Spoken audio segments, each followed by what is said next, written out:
Hello everyone and welcome to Moonshot Contemplations. Each week we invite a special guest to help us broaden our horizon and introduce us to new ideas on how we can use frontier technologies and access to new domains like outer space to build a bigger and better world.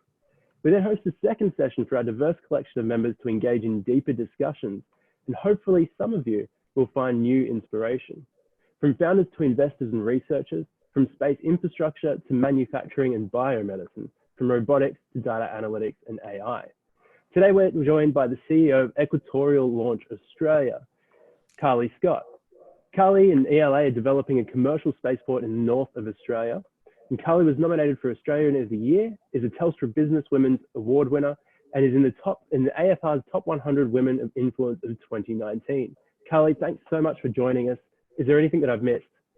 Oh, Troy, I think you even added things. That is fantastic. Thanks very much for having me. No, it's great to have you.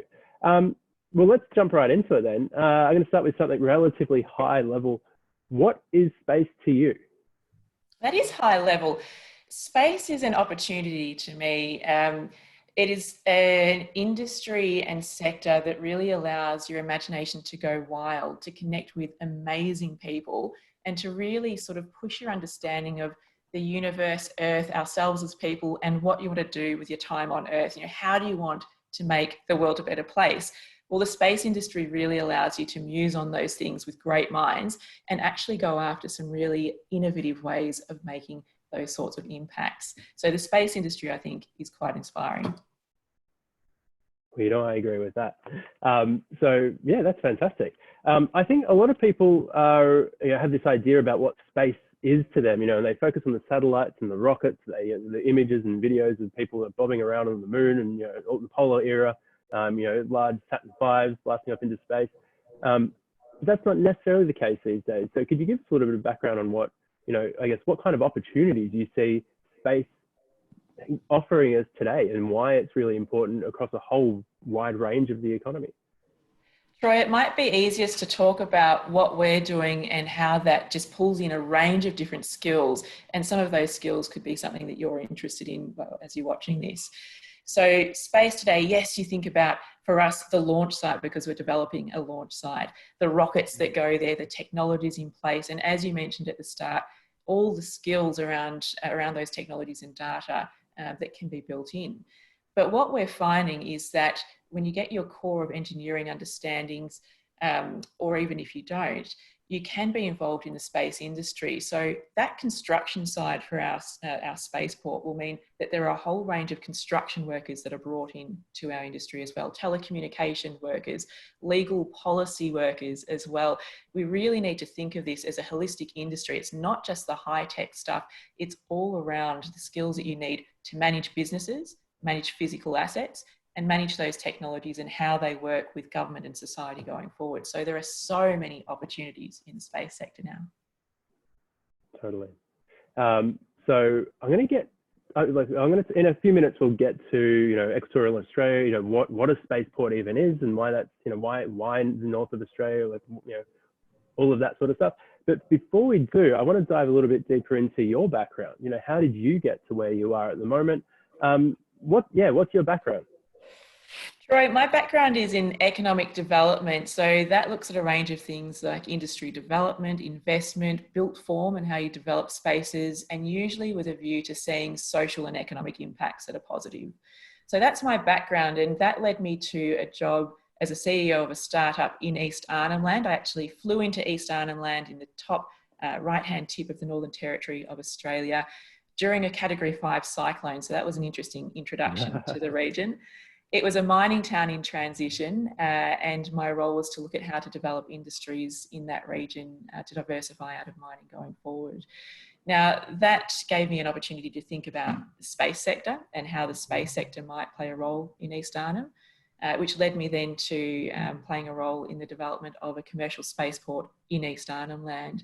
And one of the other interesting parts of that experience was really getting a much more personable interaction with First Nations peoples and getting I hope, a better understanding and appreciation of how we can respectfully look at the 60,000 year history of First Nations people in Australia. and look to learn from those stories of the stars that date back 60,000 years and start to meld those into our stories of the future and what space will be going forward. Yeah, so that's really interesting. I know there's a lot of people that have asked me to ask you questions about this, this connection to the indigenous populations of Australia and our First Nations people. Where did the idea for Equatorial Launch Australia come from, and what is that connection, and how have you found that journey? Working with the populations in the north of Australia, and some of the inspirational sort of, it'd be really interesting to hear how what opportunities they see for having a space center as a part of their land and their nation. I might pick up on three things here. One, just to note, Equatorial Launch Australia was founded by Scott Wallace, who has a 35-year deep history in space strategy and space development. So he's the founder who had really thought through the opportunities that the space sector could have in Australia, and launch being a primary opportunity to follow through on. I met Scott in 2015 when I was in East Arnhem Land. And in fact, I talked about the role that I was playing in East Arnhem at the time was looking at what industries could develop. And the community there broadly, Indigenous and non-Indigenous, had been talking about the space sector. There had been tracking stations back in the 60s, 70s in East Arnhem Land that were placed there. So the community was aware of space as an industry as we know it. When we talk about the Indigenous community, the Yolngu people of East Arnhem Land and the Gumatj Corporation that we work most closely with, I'm always really careful to try and not speak on behalf of the Indigenous community. I certainly appreciate that they're best placed to speak for themselves, but the conversations that I've had with the Indigenous community through the Gumatj Corporation and other clan groups has really been a beautiful eye-opening and stepping forward for me into understanding a little bit more about the rich culture that we have in Australia, where you see stories of the stars, the Seven Sisters with the Pleiades, guiding stars, the Morning Star, and how they play a role in a more rounded cultural understanding of who you are as a person. So I think that story of the stars and space in East Arnhem Land is a really beautiful one for each person to step into and hopefully come up to the site and experience that cultural interaction yourselves. Yeah, very much.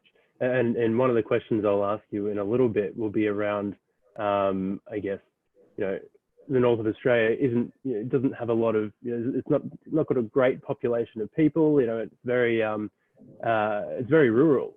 And so, I'm really interested to hear what you think, kind of, I guess, businesses and supply chains around space might appear and form over the next 10 years. I think that's going to be really interesting, but I'll leave that for in a few minutes. There's a lot of people that are really interested to understand, I guess, what makes, a spaceport as a business is one, it's quite novel because we don't have that many commercial spaceports around the world yet. So what makes Equatorial Launch Australia novel in that respect? What's I'd argue that you have been quite successful so far, even there's still a long way to go. Not making, it's really, there's a lot of pressure because it's being recorded. Trying to work out how to articulate things properly. I love everything you guys do. What makes ELA novel? I think it's a combination of what makes us novel and what makes us really competitive. So being close to the equator, we're about 12 degrees south of the equator. So you naturally, when you're shooting off eastward, get that rotational velocity advantage. And what that means is you get more payload onto your rocket instead of fuel. And so it makes it a more efficient ride. But you're also in a location where you get two direct accesses, lunar accesses, and you don't need a transfer for orbit to do that. So really, when you're looking at that equatorial location, it is location, location, location as we understand it in our retail and personal lives.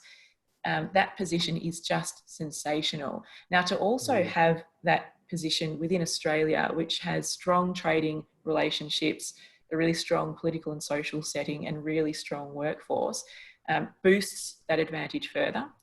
For us, some of those other elements that build that site into a really useful and competitive or novel site, that you're right, there's a very low population base, so it makes it a lower risk profile.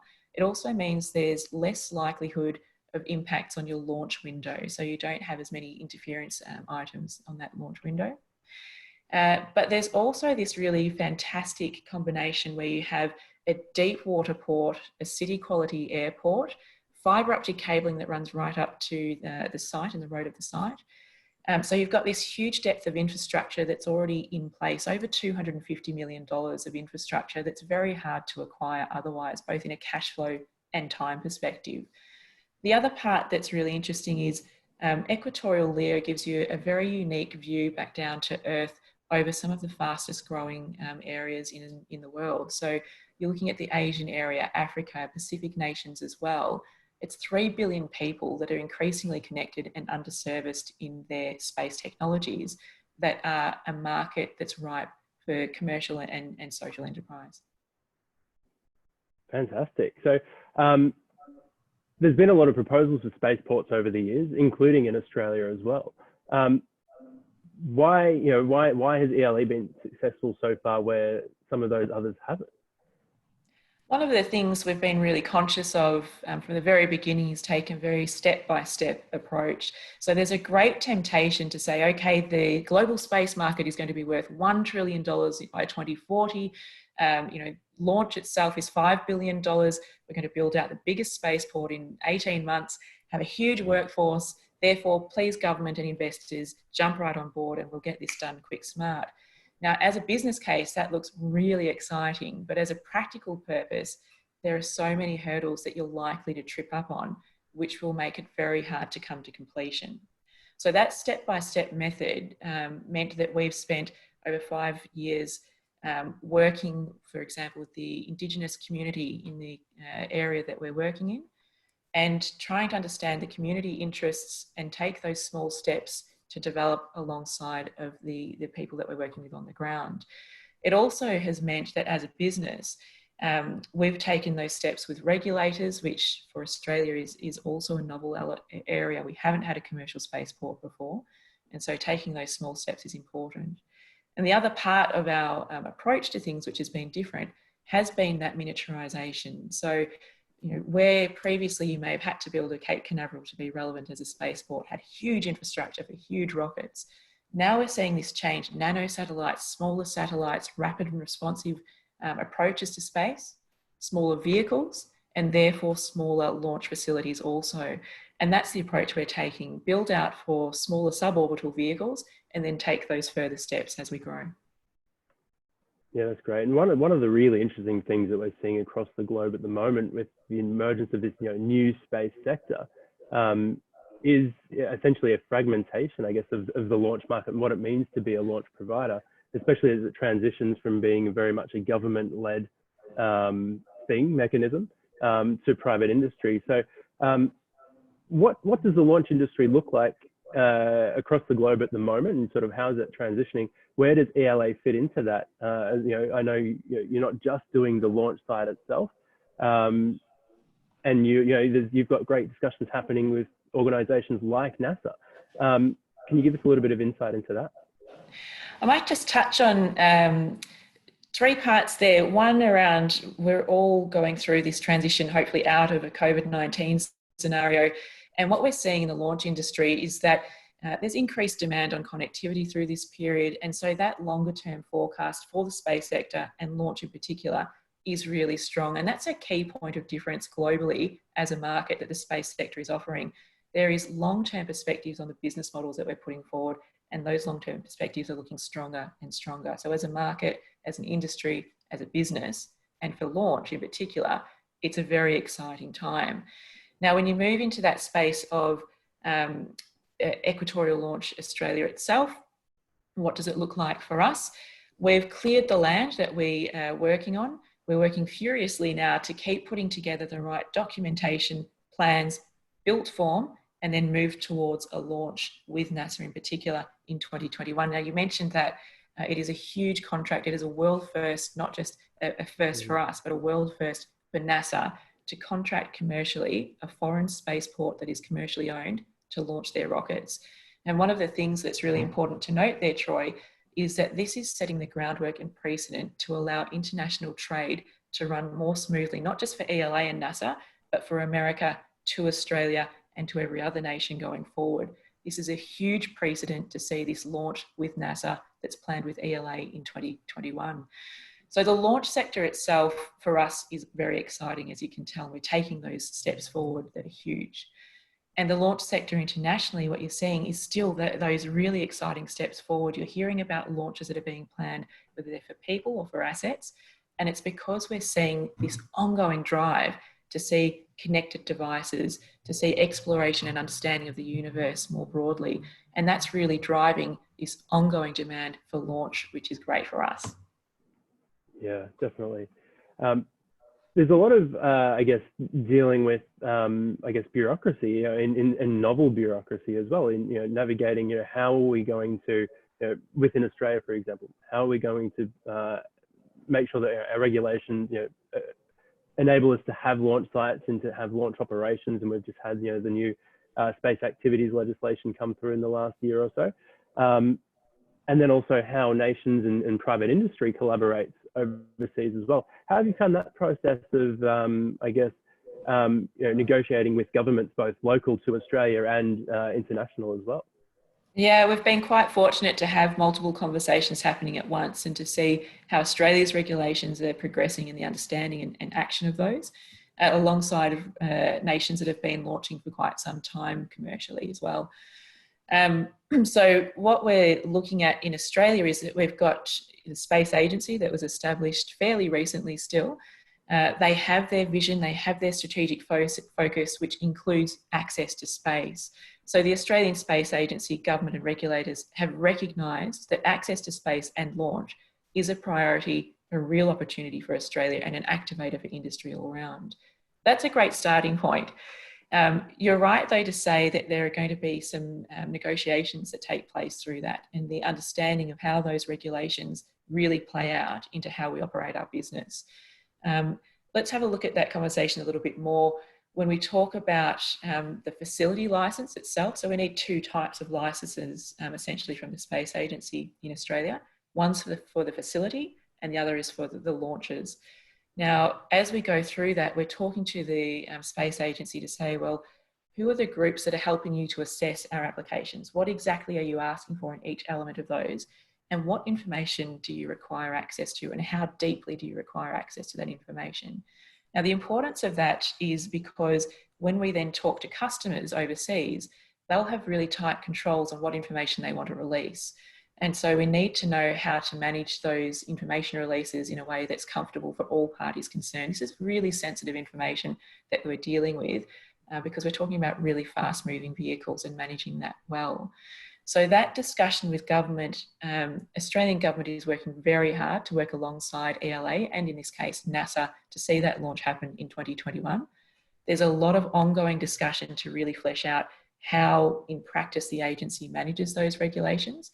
And it's quite challenging, but I think there's good faith there in all sides, trying to make sure that we do it in a way that sets up industry for the long term and tries to make sure that things are being done as safely and reliably as possible. Now, Australia is working really well to do that so that internationally we are that home that people can come to and know you can get your items launched here, you can develop your items here, you can use our manufacturers and get access to space reliably and efficiently. I think one of the really interesting things about spaceports is that they're literally and metaphorically a platform for enabling access to space.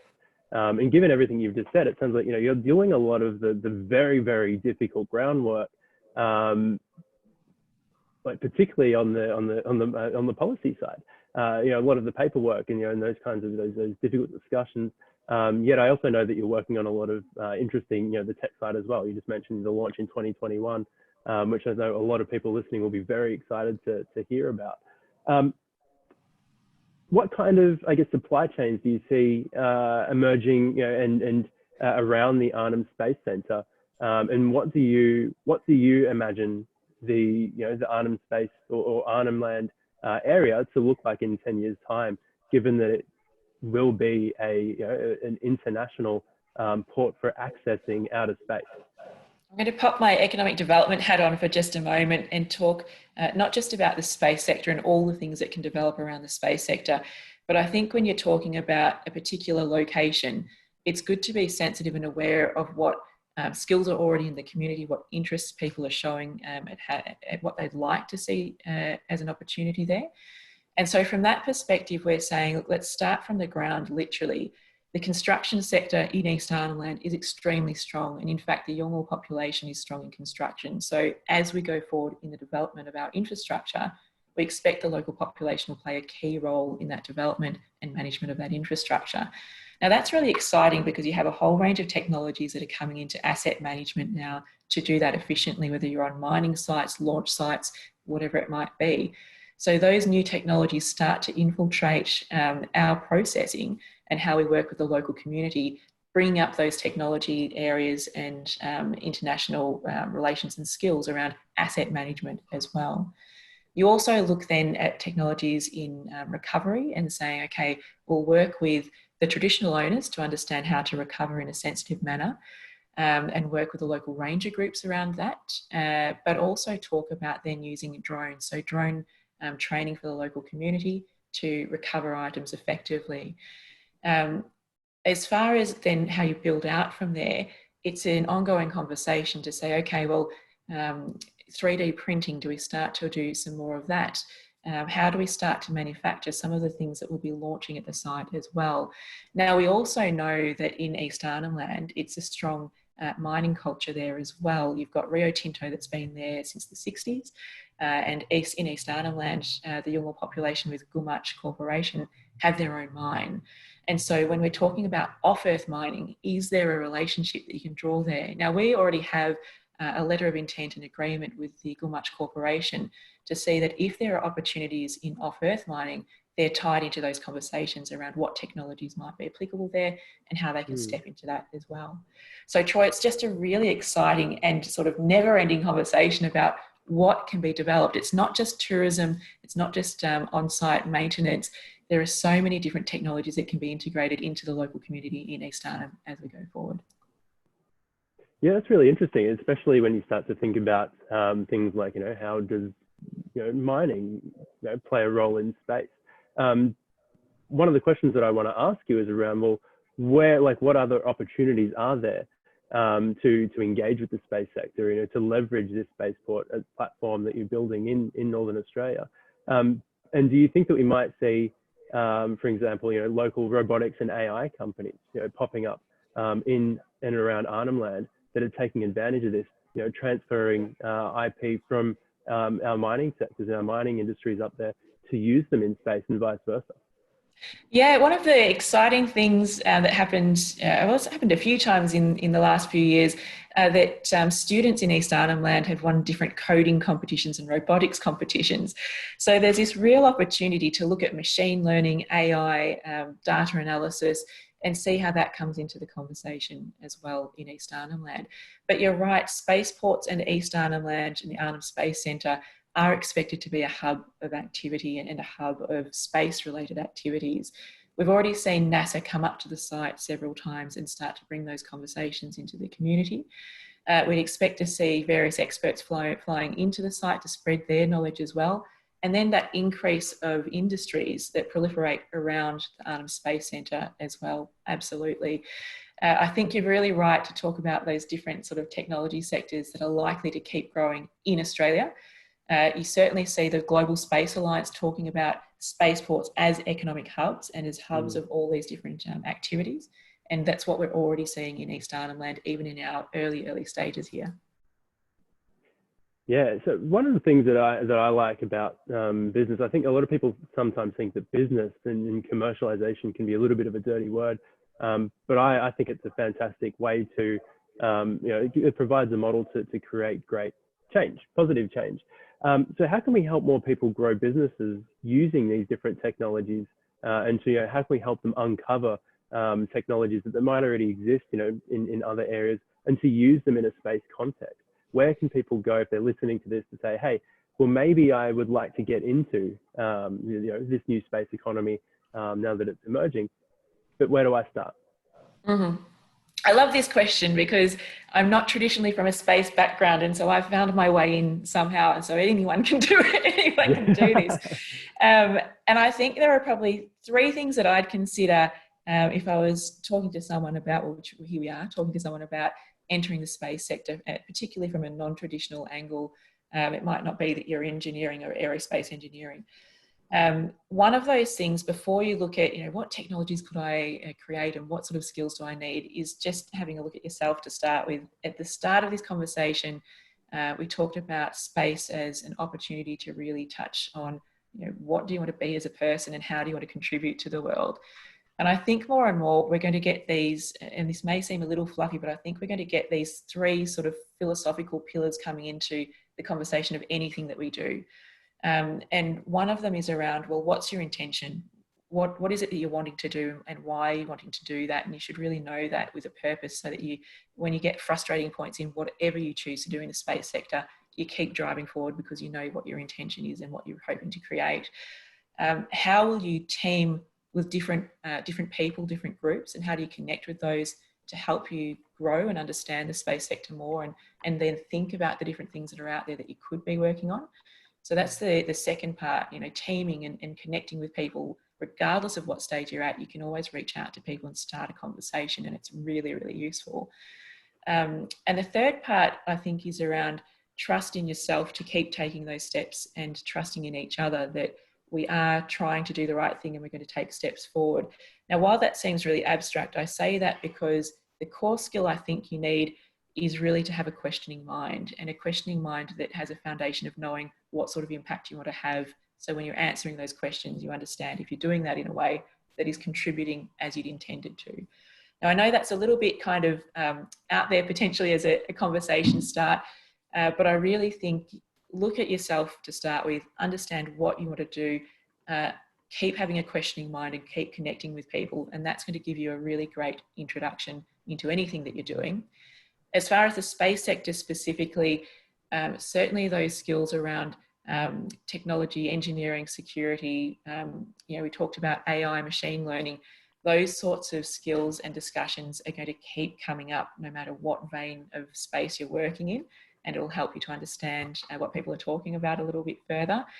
But I think regardless of whether you're in an engineering and technical field or not, there's an opportunity for you to interact with the space sector, maybe in policy, maybe accounting, maybe in the legal side, infrastructure, or coming straight in and going, let's help develop a spaceport or rocket or the technology that goes on it. Thanks, Roy. Yeah, and what about on the technology side as well? One of the discussions that you and I have had a fair bit in the past is around, how do we help more companies? Let's say they're trying to develop a new piece of space infrastructure, using CubeSats or whatever it might be. How do we help more companies or emerging entrepreneurs develop that space flight readiness? And how do we help them get more validation, access to prototyping? I think a lot of people just think still that space is so intangible from a technology perspective. How do we improve that and make it easier for people to jump in? Australia has a fantastic setting for this. Other than a culture of trying to help people along, we also have really direct pathways that help you to develop your technical readiness levels. So if you are looking to, depending on what you're doing really, there are groups that will help you to launch to a low altitude. So ourselves, Black Sky Aerospace, that we work with really closely, we're talking about potential of getting parabolic flight as well. So there are a range of opportunities to help you develop your technologies and develop the situations that those technologies have performed within as well. So really it's a matter of reaching out to say, okay, have you started to talk to education and research institutions? Have you started to talk to groups like Moonshot about how you can connect with industry? And have you then reached out to the groups that can help get you some airtime as it is, or into space? And there is a direct pathway within Australia for national and international customers to do that. So no matter what level you're at, we can take you on that journey from testing in low altitude environments right through to then suborbital and then orbital launches, which is what we're planning to facilitate from our side. Fantastic. Thanks so much, Carley.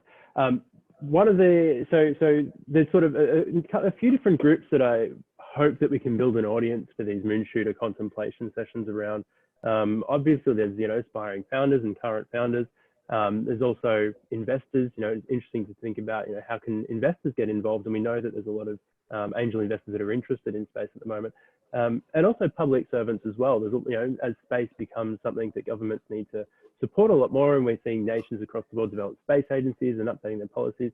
I think public servants are also looking for a lot of advice and help as well. So I've got kind of 3 questions around, your thoughts around, and we'll start with investors. Do you have any advice for investors? I do. Looking at space opportunities. Other than come along and invest. No, it's a really good question, particularly around, is Australia's space sector ready for investment? And the simple answer to that is yes, absolutely. Now, we can point really quickly to say, okay, we've got a space agency, they've recognised priority areas. For us in launch, we've got that contract with NASA that demonstrates international market interest in early stage Australian ventures, and also that ability to have those strong discussions around policy and changing policy and changing regulation and activating regulation to make sure the industry here can thrive, and it is thriving. And I was talking to some investors through the week who were reflecting and saying there's just such a low general understanding of what the space sector is in Australia, how big and broad it is, and how real those opportunities are. And it would be remiss of any investor, regardless of their focal point or strategy at the moment, to not have a stronger awareness of Australia's space sector and the space sector more broadly, because this is a fast growing, very relevant, very exciting and very realistic area of expansion and growth. So to investors, the first point is, yes, actually we are ready for investment now. So start taking those chances and doing some research and ask around to get your knowledge up, because it's going to be a core area in industry that you should be aware of when you're advising or investing. That's investors. You touched on regulators as well. Regulators and public servants, yeah. Yeah, for regulators, I think when we work with regulators, we've been very fortunate. All of the regulators we've worked with have really positive intentions. So I think there's a combination then of requesting really a focus on the efficient things that will make a difference. There's so much that regulators are drawn to and asked to do. And it would be a request to regulators to say, please look at what is efficient to work on to support industry. Please look at settings that are practical. So we've talked about a cost recovery model in Australia, and certainly launch providers have pushed back really firmly against that in the early stages of establishing launch in Australia. And please look at how you look to make a decision and take those decisions, because it's always tempting to ask further and further questions when you're in the seat of a regulator. It's always easier to say no and safer to do so, but it's not what's going to spark industry, spark imagination and opportunity for the nation going forward, whether it's Australia or overseas. So I think it's a chance to talk to other regulators who have done what you're looking at before and look for pathways forward and I guess boldly take steps towards those decisions and opportunities. Yeah, I feel like a lot of regulators and might feel that space is entirely new. It's a new area, so there needs to be a lot of novelty in regulation and in developing new frameworks. Where I think there is potential to take inspiration from other governments that are starting to do things already, as well as other areas like the aero industry, for example, when it comes to looking at CASA regulations in Australia or the FAA and things like that. Could you drill down a little bit deeper on I guess some of the discussions that you might have been involved in, especially around earlier last year and sort of in previous years around developing new space activities regulations? How are those, what do you feel about those processes, and what can we learn now that we've gone through some of that as well? There are probably 3 areas of focus for us that I'll summarise into. One's around the physical on-ground component. So for us, there are a lot of environmental regulations, as there should be, to look at how we manage the physical assets and how that works at a state, local, state and federal level. And essentially, a lot of the policy and procedures that have been developed have not been developed fit for purpose for the space industry previously. And so it's about working together to look at best practice internationally and how we continue to develop those methodologies in Australia to really make sure that we are operating as well as possible, and that industry all around has a similar set of regulations. There's a lot of different state to state, and it's probably not the best setting to maintain. You then look at, I guess, the I'm trying to think of which one I focus on for you because there's so many different parts of this. I'm going to jump to the other end when you're talking about trading between nations. And when you're talking about trying to facilitate those commercial trades between nations, it really takes a lot of strategic insight by governments in different nations and a lot of goodwill to understand what the space sector can be internationally as connecting people, both when you're looking back down to Earth, connecting people on Earth, but also investigating the universe and our role in the universe going out. And I think what we've learnt through those discussions is that those human connections are invaluable. You have your policy, your regulation and the documentation that must be followed and the processes that must be followed, but it's the people that really activate those and the goodwill that they bring to the conversations that makes the biggest difference. Now, we've had that experience through facilitation agreements at the local level in East Arnhem Land with the Northern Territory Government, through to working with the Space Agency in Australia and obviously NASA over in the States.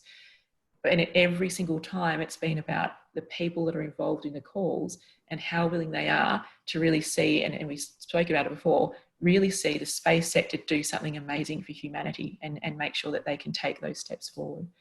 So I guess the lessons that we're learning there are get the right people around the table, see that you've got the right policies in place to support their decision-making processes, but really have the intention and the efficiency to focus on what's going to make a difference and get those decisions made. Mm. So the next, I guess, group that I want to ask for your advice, call for your advice for is founders. And as a little bit of context, I see a lot of, I guess, aspiring space founders that are very much focused on what we could do in space and the technology, and really less so on the business side of things. So do you have any advice for founders in building a sustainable and valuable space business when you still, you might, not all companies have to, but you might still have a lot of R&D to do as well. But how do you also make sure that you've got a solid business founding for development as well? Great question. I love this question because it's something that is a real struggle for me. And I think for everyone going forward, when you're a startup, where do you focus your energies and how do you tell your story to people? It's going to be a daily challenge for you and you'll get different advice from everyone. So I'm always conscious to build a really strong foundation to the business to start with. There is always the temptation and sometimes the need to do some promotion, but how far do you go in that promotion is the question that you need to ask yourself. So as you said, Troy, there are so many exciting technologies and you can build a really exciting story about what your company could be really easily. $1 trillion market, we're going to have a huge part of that. Here's a new technology. It's been successfully used elsewhere to some degree. So we're going to be brilliant. We're going to be huge and we're going to hit it large right now. That's what investors often want to hear.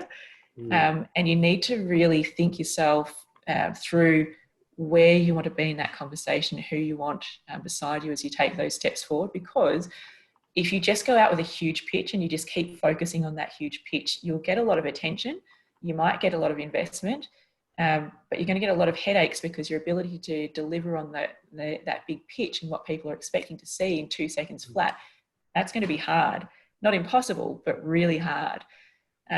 The businesses that I've built before, so I mentioned previously a startup that's now a multi-million-dollar business that invests those dollars back into the community every year. I've always focused on trying to make sure that you've got your business foundations right. So, your basics of your cash flow modeling, your understanding your market, your understanding your customers, and putting the really boring stuff that no one cares about in place so that in a year's time or so, when people are asking you what's cool and what's happening in your business that's amazing, you'll have 50 stories to tell because you've got the foundations right and there are just so many good things happening. But it is hard, Troy. I find it a real challenge because no one cares to hear about that stuff, but it's the stuff that really makes your business work. So focus on it enough to make sure you've got good foundations is my recommendation. Yeah, space is really one of those double-edged swords, isn't it? Where it's quite easy to build up a lot of hype.